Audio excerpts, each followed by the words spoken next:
Hello guys, आप सभी का मेरे चैनल इमोशनल स्टोरीज में स्वागत है। कल मैंने आपको पहला अध्याय अध्ययन कराया था। आज मैं आपको भगवत गीता का दूसरा अध्याय सुनाऊंगी। तो देखिए दोस्तों, अगर आपको मेरी वीडियो पसंद आए तो इसे लाइक करें, शेयर करें और सब्सक्राइब करें।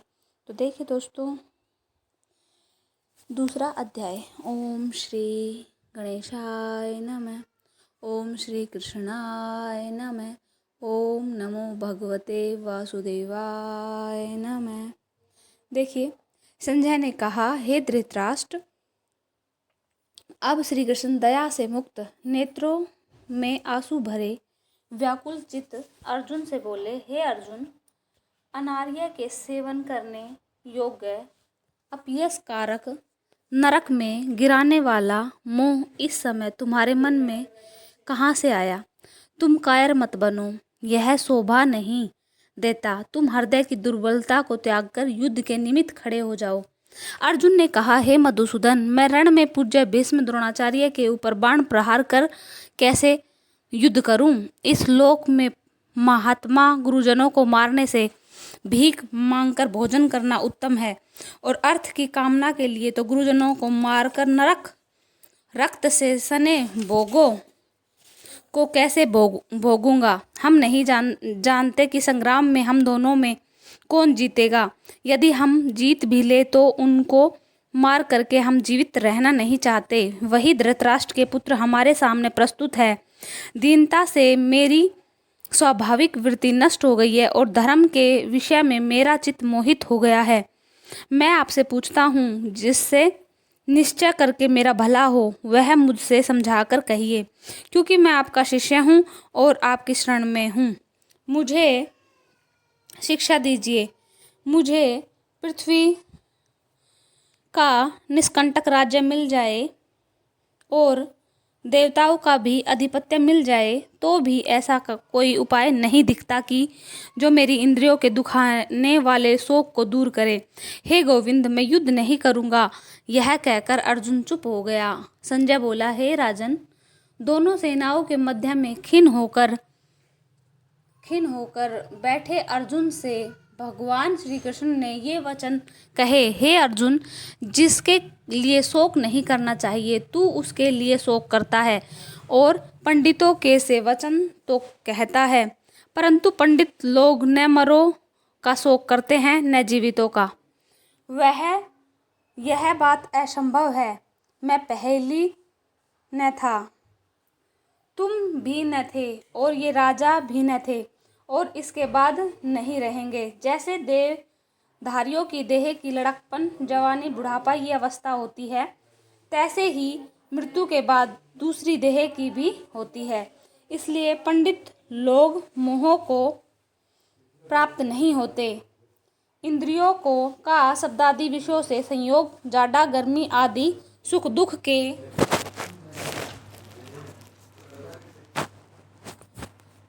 देने वाला है। आने जाने वाले और नाशवान जानकर सहन करो। हे नरश्रेष्ठ, सुख को समान मानने वाले जिस वीर पुरुष को ये ब्रहा पदार्थ कलेश नहीं देते, वह मोक्ष पाने का अधिकारी है। असत्य वस्तु का तो अस्तित्व नहीं है और सत्य का अभाव नहीं है। इस प्रकार इन दोनों का ही तत्वज्ञानी पुरुषों ने देखा है, जिससे यह सारा संसार व्याप्त है।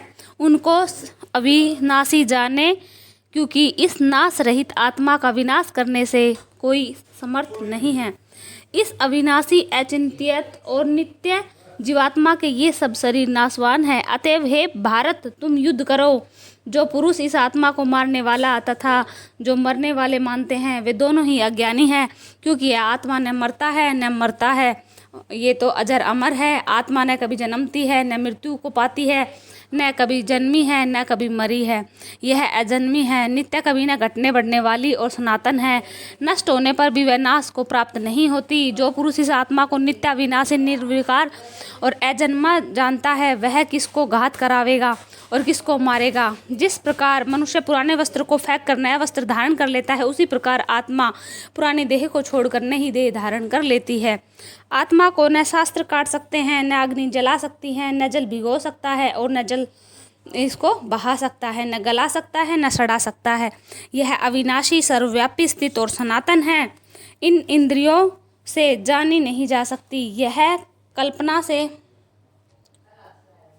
कल्पना से परे है और इसमें हेर फेर नहीं हो सकता। इसलिए इसे ऐसा जानते हुए तुम्हें शोक करना उचित नहीं है। हे महाबाहु अर्जुन, यदि तुम इस आत्मा को नित्य जन्म लेने और नित्य मरने वाली मानते हो तो ये तुम्हारा शोक व्यर्थ है, क्योंकि जो जन्मा है उसकी मृत्यु निश्चित है, जिसकी मृत्यु हुई है उसका जन्म निश्चित है। अतएव जो बात अनिवार्य है उसके लिए सोच करना व्यर्थ है। जन्म लेने से पहले क्या था किसी को मालूम नहीं है, मध्य में कुछ प्रकट होता है, फिर मरने के पीछे क्या होगा कोई नहीं जानता। ऐसी दशा में किस बात का सोच करना तुमको उचित है? कोई मनुष्य तो इस आत्मा को आश्चर्य से देखता है, आश्चर्यवत वर्णन करता है, कोई आश्चर्य वर्तमान कर सुनता है, परंतु कोई देखकर कहकर सुनकर भी भली प्रकार नहीं जानता। सबके शरीर में यह आत्मा नित्य अविनाशी है। इस कारण सब प्राणियों के विषय तुमको सोच करना उचित नहीं। अपने धर्म को सोच कर तुमको घबराना नहीं चाहिए, क्योंकि क्षत्रियों को धर्म पूर्वक युद्ध से और कुछ भला करने वाला नहीं है। हे पार्थ, बिना इच्छा किए स्वर्ग का द्वार रूप यह तुमको प्राप्त हुआ है। ऐसा सुअवसर भाग्यवान क्षत्रियों को ही मिलता है। यदि तुम अपने धर्म के अनुसार इस संग्राम को न करोगे तो अपना धर्म और बड़ाई खुद बैठोगे और पाप को प्राप्त होंगे। सब लोग सदा तुम्हारी अपकीर्ति कहेंगे और प्रतिष्ठा नहीं करेंगे और तुम आगे मृत्यु को बढ़ जाओगे। महारथी समझोगे कि अर्जुन डरकर संग्राम से हट गया। अब तक जो लोग तुम्हारा मान करते थे अपयश करने लगेंगे। शत्रु लोग तुम्हारे पराक्रम की निंदा करने लगेंगे, अनेक प्रकार के दुर्वचन तुम्हारे लिए कहेंगे। यदि तुम युद्ध में नष्ट हो गए तो स्वर्ग के भागी होंगे और जीतने पर सब पृथ्वी तल पर राज्य करोगे। इसलिए युद्ध के निमित्त दृढ़ प्रतिज्ञा होकर खड़े हो जाओ। हे अर्जुन, खड़े हो जाओ। सुख दुख, लाभ हानि, जय पराजय इनको समान समझकर युद्ध के लिए तैयार हो जाओ। ऐसा करने से तुम पाप को प्राप्त न होंगे। हे पार्थ, यह ज्ञान उपदेश ज्ञान योग के विषय में तुझसे कहा गया। अब निष्काम कर्म योग के विषय में सुनो। जिस ज्ञान को पाकर कर्म बंधन से तेरी मुक्ति होगी। कर्म योग मार्ग एक बार आरंभ किए बिना कर्म का नाश नहीं होता और विघ्न पड़ने पर भी शुभ फल होता है। और इस कर्म का केवल प्रारंभ ही संसार के भय से छुड़ाकर पूर्ण ब्रह्मा प्राप्त कराता है। निश्चय करने वाली बुद्धि इस निष्काम कर्म से एक ही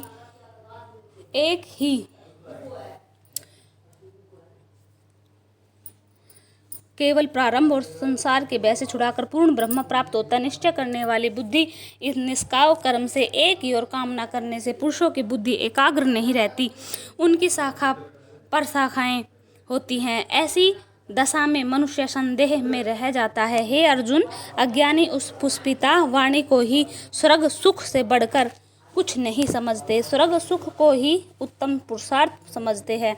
उनका कामनाओं से चित्त व्याकुल होने के कारण निश्चयात्मक बुद्धि मोक्ष साधन की नहीं उत्पन्न होती, कारण कि उनमें चित्त उत्पन्न हो जाता है। जिन मनुष्यों को चित्त इस प्रकार मोह में है, जिनकी आसक्ति भोग विलास ऐश्वर्य में है, ऐसे पुरुषों के अंतकरण में निश्चयात्मक बुद्धि नहीं होती है।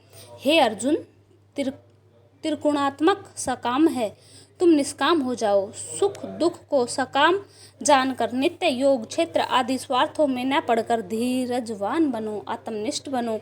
जैसे